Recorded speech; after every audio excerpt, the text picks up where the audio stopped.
Please sit down. Very good morning to all of you. Youngest professor of the world, Professor Subarna Isaac BARI is with us from yesterday itself. So very warm welcome to Professor BARI. Without much delay, because there's a constraint of time. So within half an hour we have to finish the program because he has another program at Cultural Complex in Kukraza. So first of all, I would like to felicitate Professor BARI with Arora and Gamusha. So I request Anjalu to felicitate Professor BARI.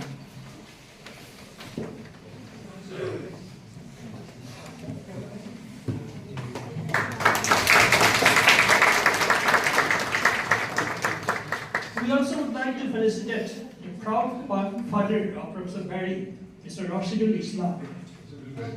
Rashidul BARI, sorry.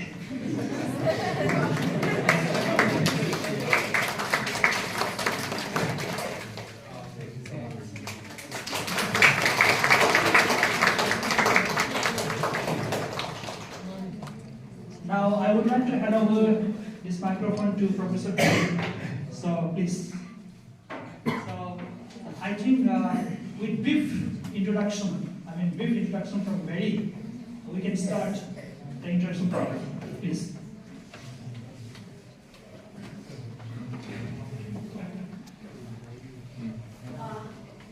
Okay. Does the microphone work? Okay. So, namaskar everybody. I am very excited to be here with you today. It's my honor to be speaking here, and today I guess we're having an interactive session, I believe, just a short session, so you can ask me a few questions, and I hope that I can answer whatever you want to ask. There's not really a set formula for success or understanding. It differs for every person, but of course there are ways to help your understanding, and I hope to make those methods clear to you today. So through this question and answer session, I hope you all will be more inspired to learn math and science. Thank you.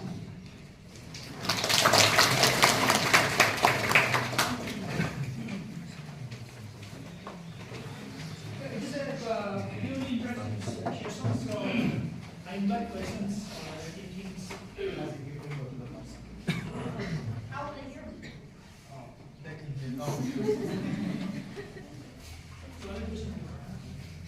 Good morning, sir. So I have a question basically on topology. So in geometry we have a circle and a square, both are different objects, but in topologically they are equivalent. One second. Give me the chalk.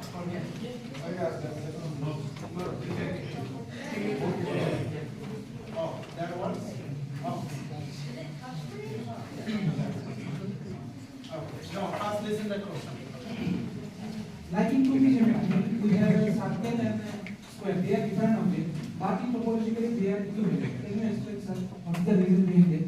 So I think by topological equivalence, what you mean is homology, and this is actually a pretty simple thing. It's basically just something that is continuous, a function that is continuous, and bijective, which basically means that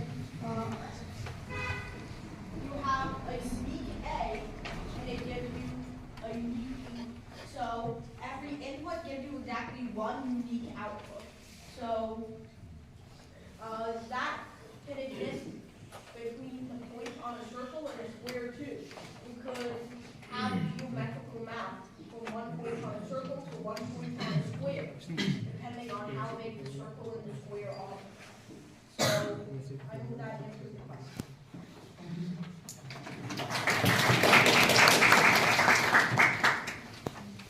Okay, next question. Sorry for time.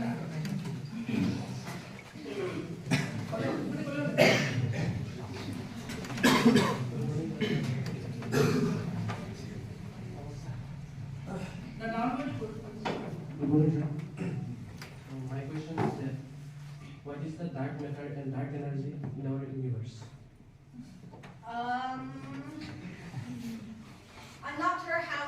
that one because if it was already known, that's a very unknown topic. We don't even know if it exists.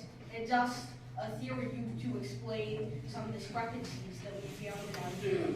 So we can't actually explain dark matter right now. It's basically just a way to say maybe there's something here because our data is missing something, and we don't want to say we mismeasured anything. So that's what dark matter. And you also said, why is the wavelength of matter is not apparent in our daily life? Sorry, can you say that again? Why is the wavelength of matter is not apparent in our daily life? Wave nature of matter, not apparent in daily life. Wave nature. Oh, the wave nature. I'm pretty sure that's because the wave, matter waves that make up you and me have extremely high wavelengths, so they're just not noticeable as waves. That's all I can say about de Broglie matter waves for now.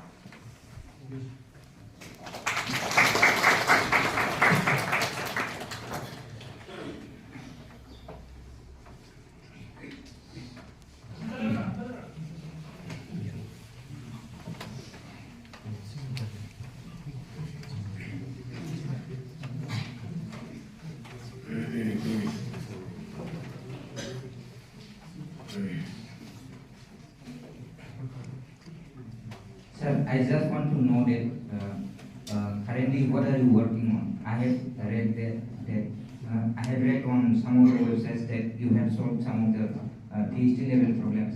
So I just want to know that currently what are you working on?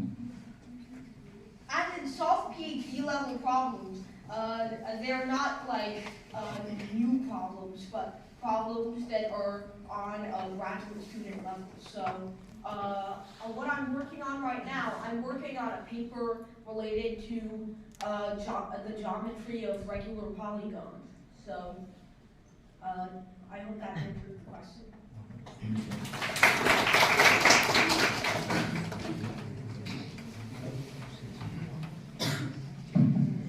Good morning, sir. So my question is, what's your opinion on the indeterminate forms like 0 over 0, infinity over infinity, etc.? So have you ever thought of solving this type of indeterminate forms? There's not really a way to solve this because most people say they're indeterminate because through limits they may have multiple values, or we just don't have the correct definition for them. So for example, I guess 0 over x and x over x have a different limit as x approaches 0. So so people just say something like 0 over 0 is indeterminate because we don't have one specific value for them. There are some expressions like 0 to the 0th power that have defined values in different contexts, like power series, because it's just convenient to know them that way.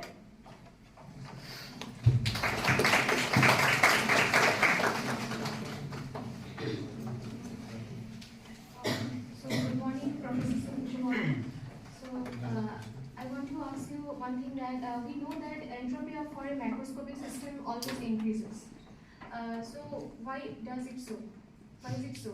Can you please explain? I'm not sure how I can answer that question. The principle of entropy always increasing. I'm sure there's an answer out there somewhere, but I don't have it. I'm sorry.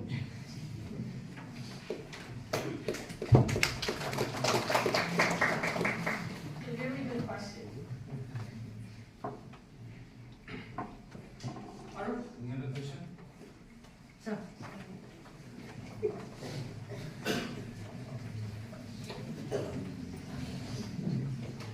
Good morning, respected Professor BARI. I like to ask a question about number systems. How many numbers are there between 0 and 1? Finite number or infinite number? Well, that's the subset of all the real numbers between 0 and 1. And through the principle of countability and uncountability, you could say the cardinality of that set is infinite, because there are just not a finite number of numbers between 0 and 1. You can't even say what the next real number is between 0 and 1. So it's really just an uncountable amount. So that's why we say it's infinite. There's a whole system about counting how many elements there are in an infinite set. Basically, it's the Aleph system, I think it's called. I don't quite remember, but it uses different numbers to describe the size of different infinite sets. So there was an infinite number. I don't think it's the question. Okay. Okay, sir.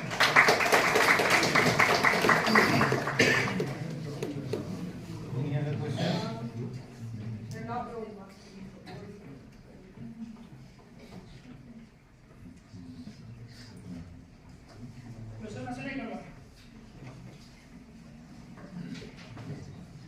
Hello, Professor. I'm so mesmerized by your knowledge at such a young age. I'm just curious, did you ever attend any kindergarten or play school or something? Yeah. I had to attend kindergarten because that's just the educational system in the U.S. So I attended kindergarten at the age of 4 with the other regular kids.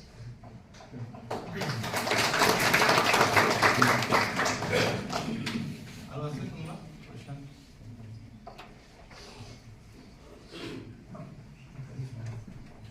A very good morning to you, Professor Bari.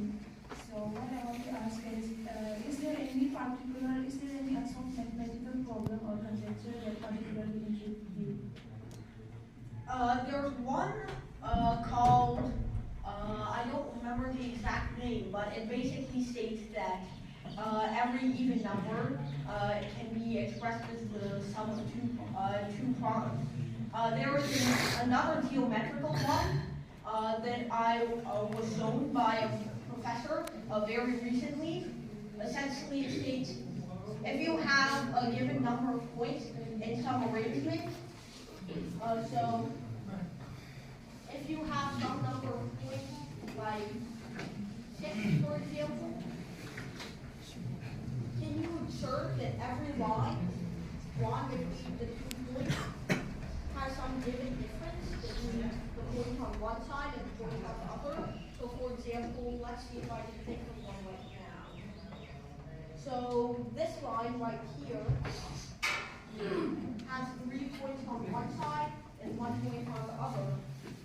So the difference is 2. That difference isn't always observed to be at least 2. Because if I draw this line, then the difference is 0. Both have two points. So that's essentially the problem. It's been solved for a difference of at least 2 with a 12-point arrangement, but no one's gone past that. So it's a very interesting question.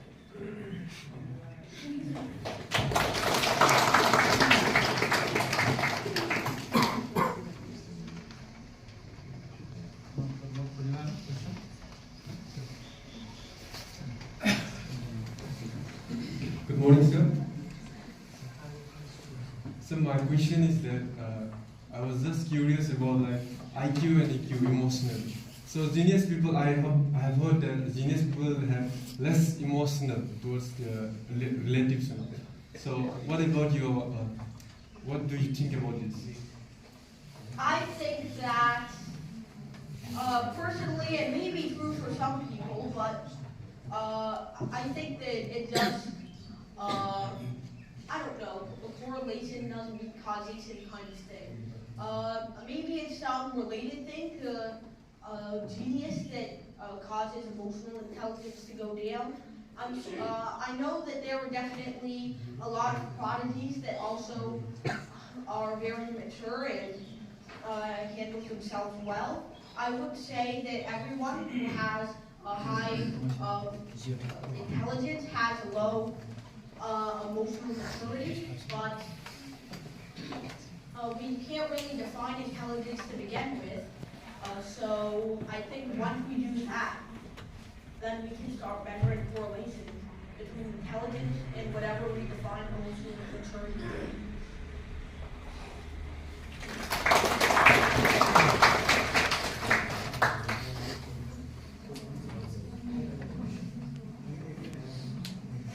Hello sir, I have another question. So, plasma is basically known as the fourth state of matter. So, what's your opinion on plasma energy? What's my opinion? Yes, what do you think about plasma energy? I mean, it's probably possible, it's probably possible, but plasma just, I'm pretty sure just another state of matter. I don't see exactly why matter being plasma in specific would benefit us in terms of energy production, but maybe it works. I don't know. I'm not an expert on plasma energy.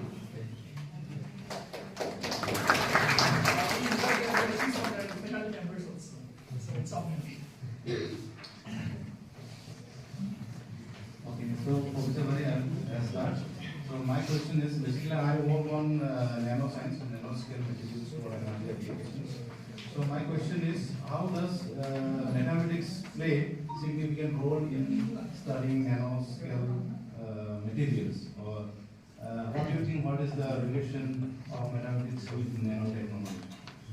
Nanotechnology specific. No, I'm not an expert on nanotechnology. I'm sure you know far more than me on the subject. As for math correlation to nanotechnology, let me think for a second. Nanotechnology is, please correct me if I'm wrong because I don't have much experience in the subject, but nanotechnology is essentially making individual small robots come together in order to perform some bigger action. Am I correct, or am I missing something? Or optimizing technology to and chips or things like those to be on the nanometer scale.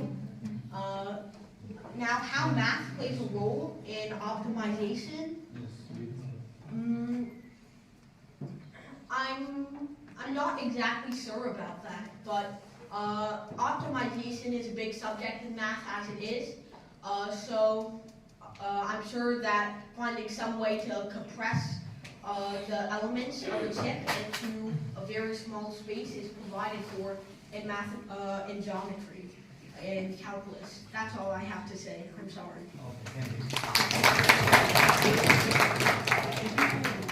If you are going to do research or PhD program, in which field you would like to do?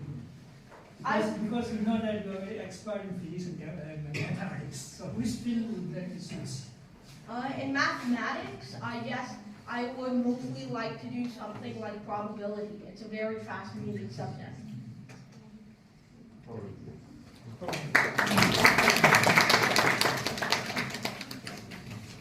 Any question? I have a question.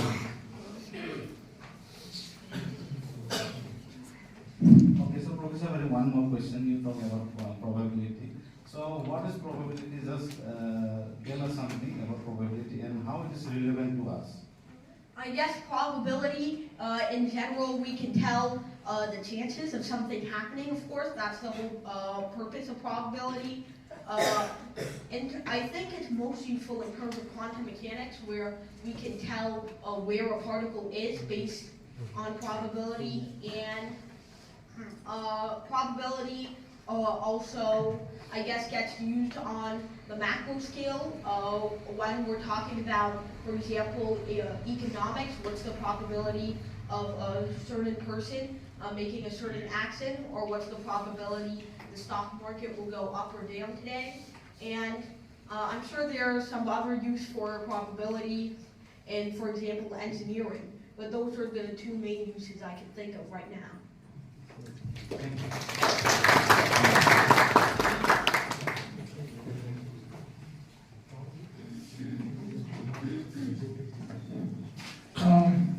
Because there's a time constraint, so we are very sorry that we have to wind up the program because he has another program. It's been a totally new experience for me, and I've really enjoyed getting to talk to all of the students. Would you again wish to come again to Bodoland and Bodoland University? Yeah. Very soon maybe? Sometime in the future? Maybe. We look forward to meeting him again. Okay, all the best. Best wishes for a very successful future.